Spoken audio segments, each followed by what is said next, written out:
Wasn't there some like there was this, I guess, stigma back in the day that if you had big equipment, you were dumb. You're considered dumb. Yes. That was some bullshit white people made up. No, well, the Greeks actually, I mean, if you want to call Greeks white people, sure. Okay, There this only was some small dick jealous motherfuckers made up to it's penis envy. Yeah, right. To kind of downplay and get some action. Like, well, I mean, I think okay, eventually, if you want to fuck a big dick dumb motherfucker, sure, right? You know what I'm saying? Then your babies will be stupid, right? You know? Yeah, I guess so. Yeah, I mean, makes sense. Look, my name is Hey Jones. I know hate when I see it. Okay. Noted. All right. Can't argue with that logic. Oh man.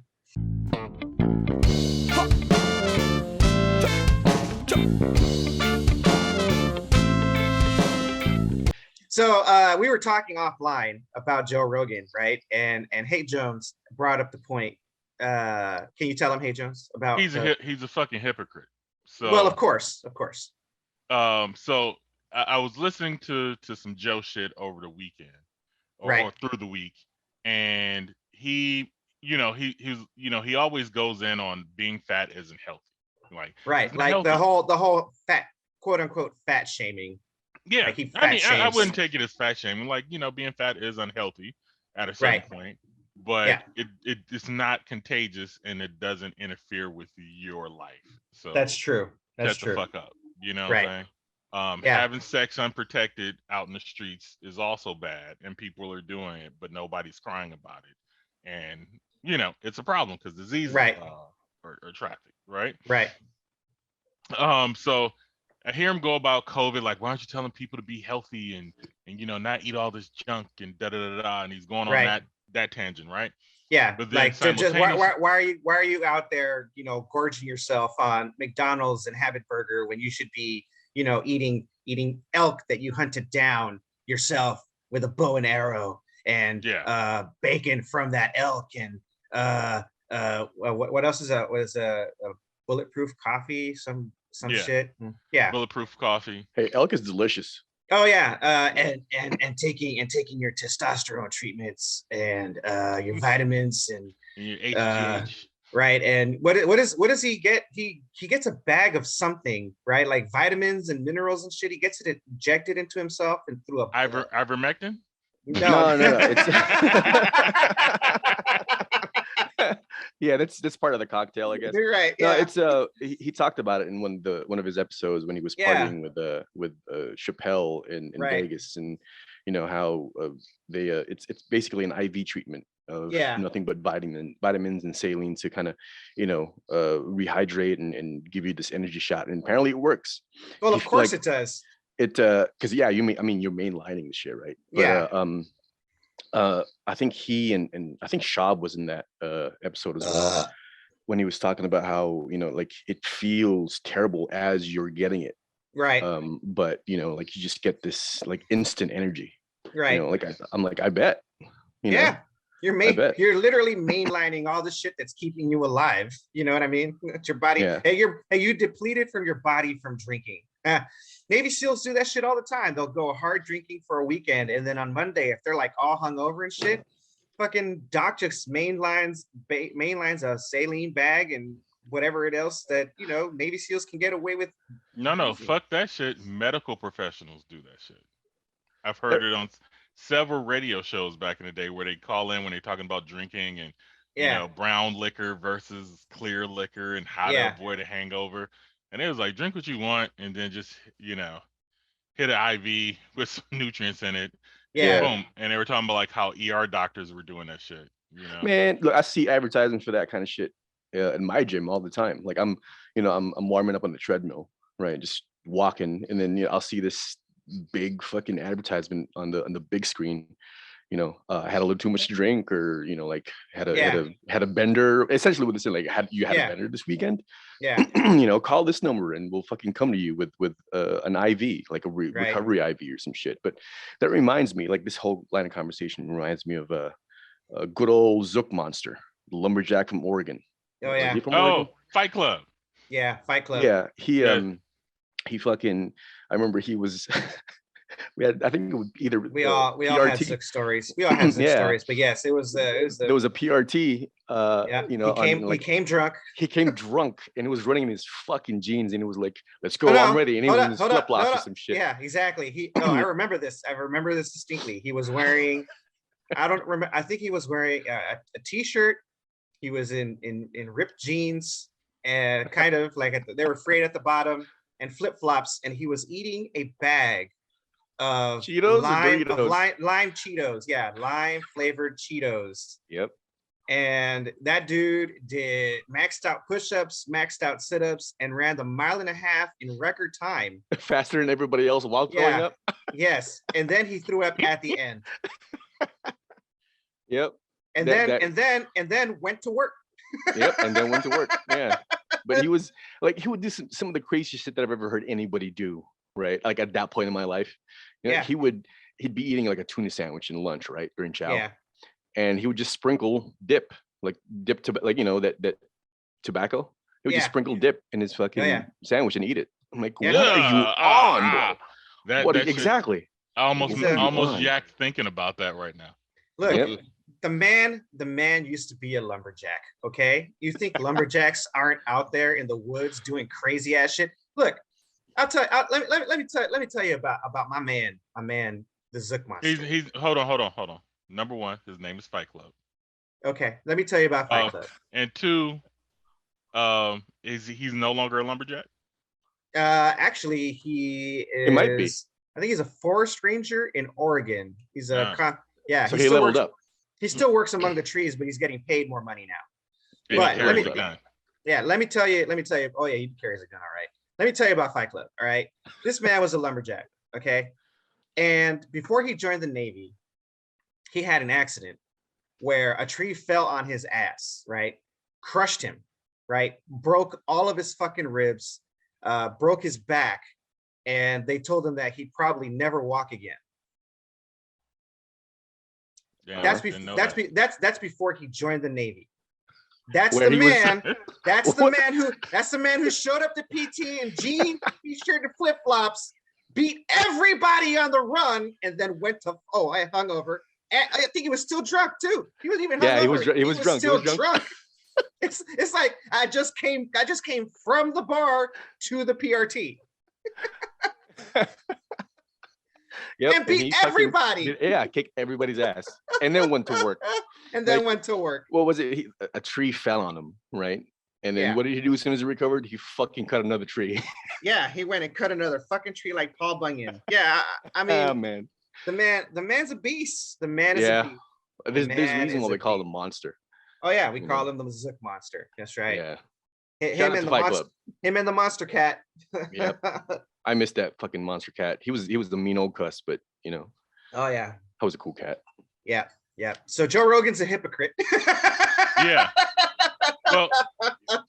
So one end, he's advocating for using drugs, right, recreationally, whatever type of drug it is. Right. Like he says he actively promotes DMT, psychedelics, and marijuana on his show.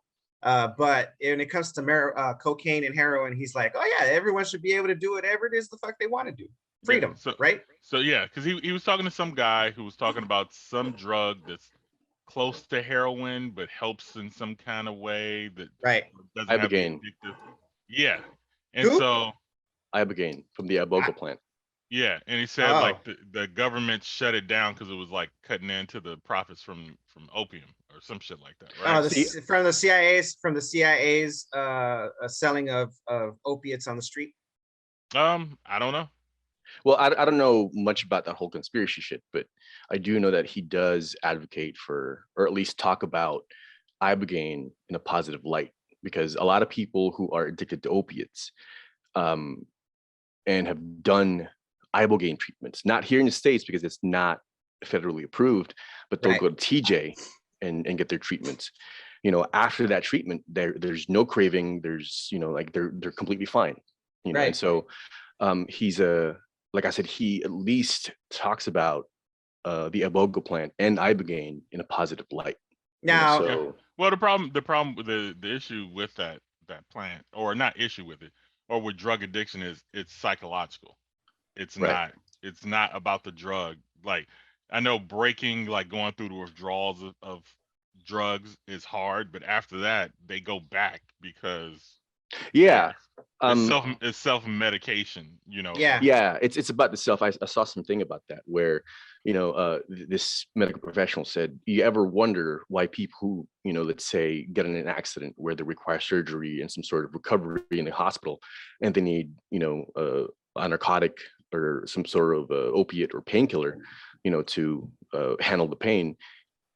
There are certain people who are just not affected by it, or not, you know, they don't become addicted, you know, but there are some who, you know, who just like, it just happens to them, that addiction happens to them. So that's because when they take a look at that medical bill, they're like, man, I think I'm gonna go take some more of that opiate, that painkiller. It really helps that medical bill look so much better. I'm sure, you know, I'm sure that plays a part into it, you know, but I do know what Hank Joseph's talking about, or at least I think I know where he's going, in that it's not necessarily the drug, you know, it's also the person, the makeup, the, you know, what his particular pharmacokinetics are. Well, okay, so my girl is into watching documentaries or whatever, right? Did you guys watch the one about Rat Park? No, not yet. Rat Park? Rat Park. Oh. I watched the Rats documentary of how rats take over cities in New York and other places. Well, Rat Park is not New York City. So there was a I think it's a psychiatrist or a researcher, right? And he created an experiment called Rat Park, right? So he got a rat that and isolated it, right? And he gave it the option of food and water. Oh, right? That shit, yeah. Yeah, and the rat had no toys, no other rats to communicate with or nothing. And slowly he introduced cocaine into the water, right? And soon the rat stopped eating and just kept on going with the cocaine, right? Well, cocaine's a hell of a drug. Cocaine's a hell of a drug, right? So he then decided, you know what? Let me introduce cocaine into a community of rats, right? And he found that the rats will do cocaine, but they will never do cocaine to the point of overdosing. They actually did recreational cocaine, right? And there were rats that just never even touched the cocaine water, right? I don't know why, but that's fascinating. That's fucking awesome. Right? This community of rats was called Rat Park, and it had everything rats could ever want, like every toy. I mean, they were constantly being mentally stimulated and challenged, right? And they were like, you know, when a rat's like, you know what, I have a play date with one of my rat friends. I'm a little tired. Let me just go take a hit of this cocaine right here. Boom, set. That was it. Recreational That's fucking cocaine, amazing. That is amazing. Look it up. It's an actual thing. Look, and if I find the video, I'll put it in the show notes. It is an actual study. Jamie, write that down. It is an actual study, and what it proves is people who have good lives don't need drugs. They don't need them, but they will still use them. They'll use them, but they won't die from them. What ends up, like, if you watch Intervention for a season or two, which I have recently, you will, you'll see that the root issue of their addiction is them self-medicating from some form of emotional problem or trauma. My dad didn't love me. I'm insecure. Right. My wife left me. My parents got divorced, and it wrecked me. I lost my big. I stubbed my big toe. I've been raped. I've been molested. My penis is small. Yeah, my penis is small. Yeah, but I'm hung like David. stupid.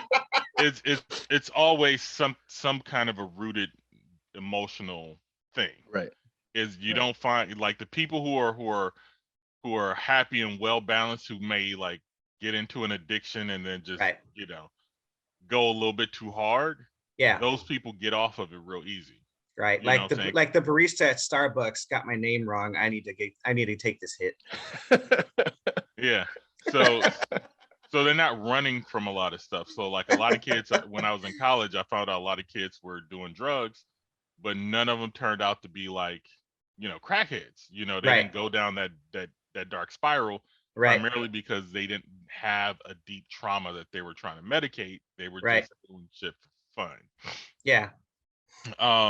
And that's what I've noticed is like all of it is psychological, and you got to deal with your demons to kind of get off the bullshit. Oh yeah, yeah. I've said this many times to a lot of people. It's like money doesn't solve your problems, right?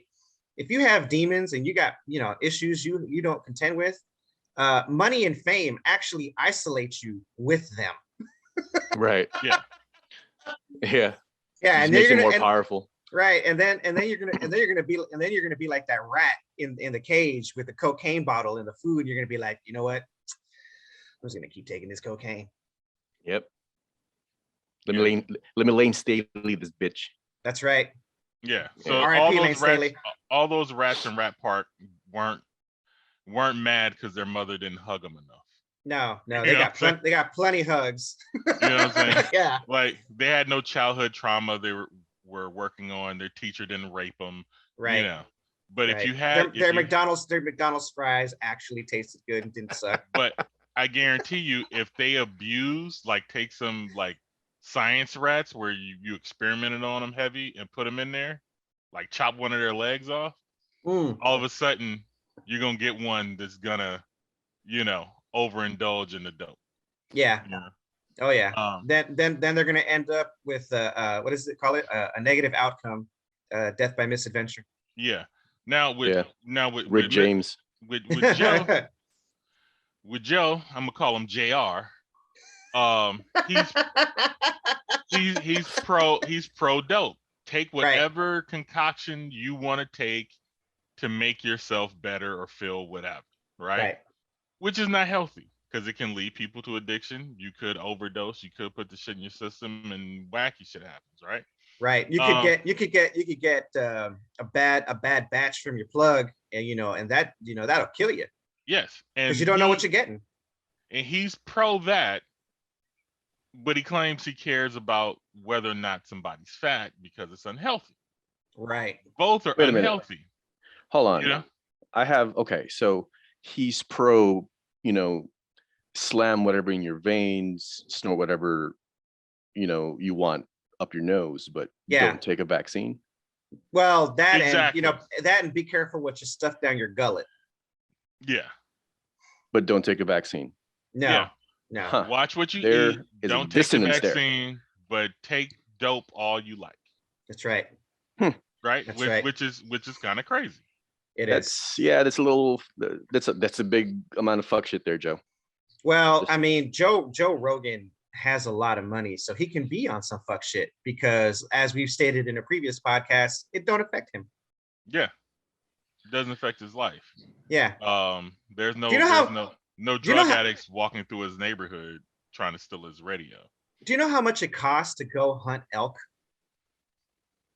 A lot of fucking money, I imagine. I would assume a lot of fucking money. I've never gone to go hunt elk. Right. Now, here's another question I have.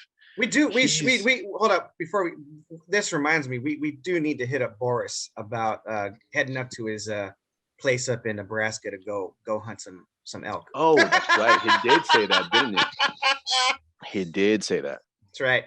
But continue. I digress. The question I have is, so Joe now lives in Austin, Texas, right? Mm-hmm.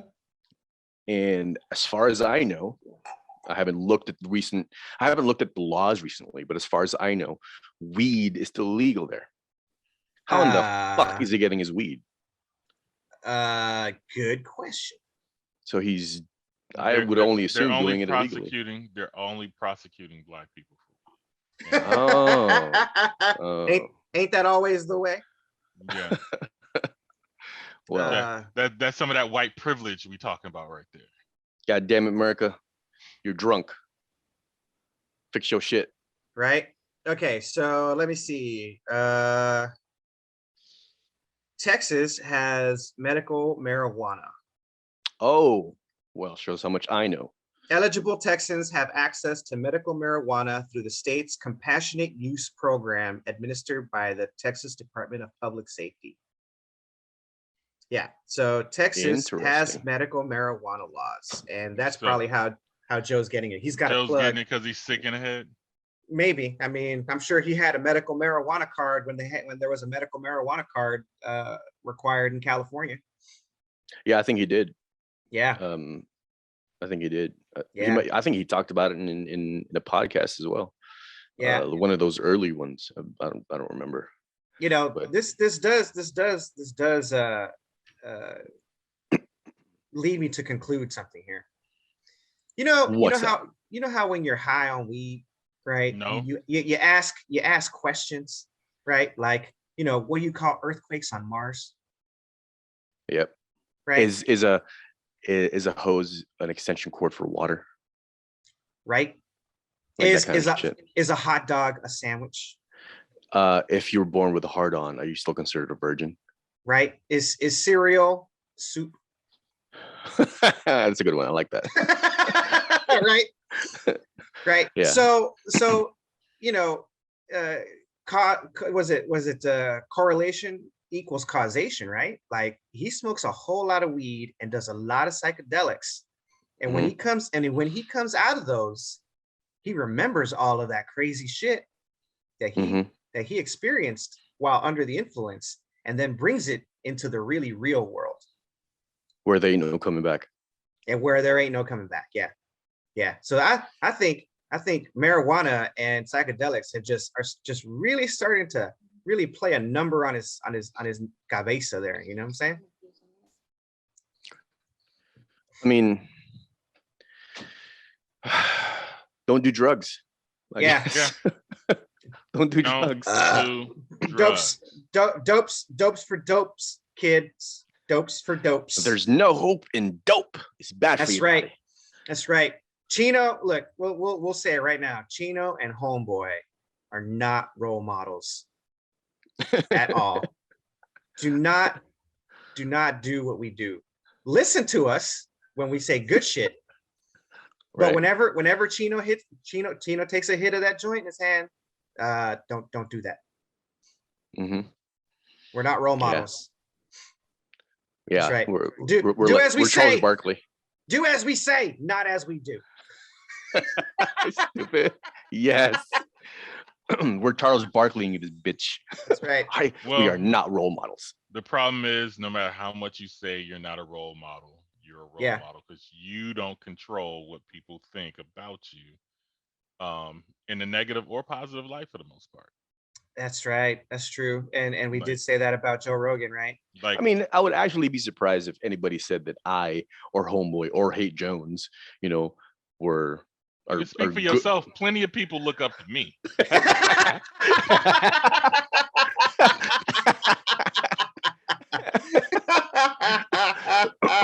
Okay then. Okay. Well, I mean, I would be surprised if anybody said I had good positive qualities. Right. Well, I mean, look, I can say that the most positive thing about me are these cool ass shades I have on my face and the American flag behind me. I mean, I guess you could say I have great hair. Yeah. But that's about it. Yeah. Yep. And I have a porn star penis, but that's about it. I'm hung like David. I'm practically statuesque. You have big hands too. That's right. That's right. Just to continue the glamour there a little bit. Perspective is everything. Right. I mean, I'm working on a pretty decent dad bod. Okay. I mean, look. So so you say you're hung like David, right? Yes. Yep. And you know how David's got. I mean, we all know at least. Schmegma. You know how it's been widely accepted, right? And you could see it. You could see the fact that David's got big hands. So I wonder if that contributes to this perception of he's small. Yeah. I'm sure that's what it is, right? Well, here's the thing, right? When you look at the statue of David, he's clearly flaccid, right? Mm-hmm. How do you know? So, how do you know David isn't a grower? So he is a grower, maybe. I mean, that's what I would conclude. Wasn't there some like there was this, I guess, stigma back in the day that if you had big equipment, you were dumb. You're considered dumb. Yes. That was some bullshit white people made up. No, well, the Greeks actually. I mean, if you want to call Greeks white people, sure. Okay. There are only some small, jealous motherfuckers made up to it's penis envy. Yeah. Right. To kind of downplay and get some action. Like, well, I mean, I think if you want to fuck a big dick dumb motherfucker, sure. Right. You know what I'm saying? Then your babies will be stupid. Right. Yeah. Yeah, I guess so. Yeah, I mean, makes sense. Look, my name is Hate Jones. I know hate when I see it. Okay. Noted. All right. Can't argue with that logic. Oh man. You like that shit, homies? Listen to the whole podcast on Apple Podcasts, Spotify, or wherever you get your podcasts. Like and subscribe, and check out another video. Till next time, homies. Peace.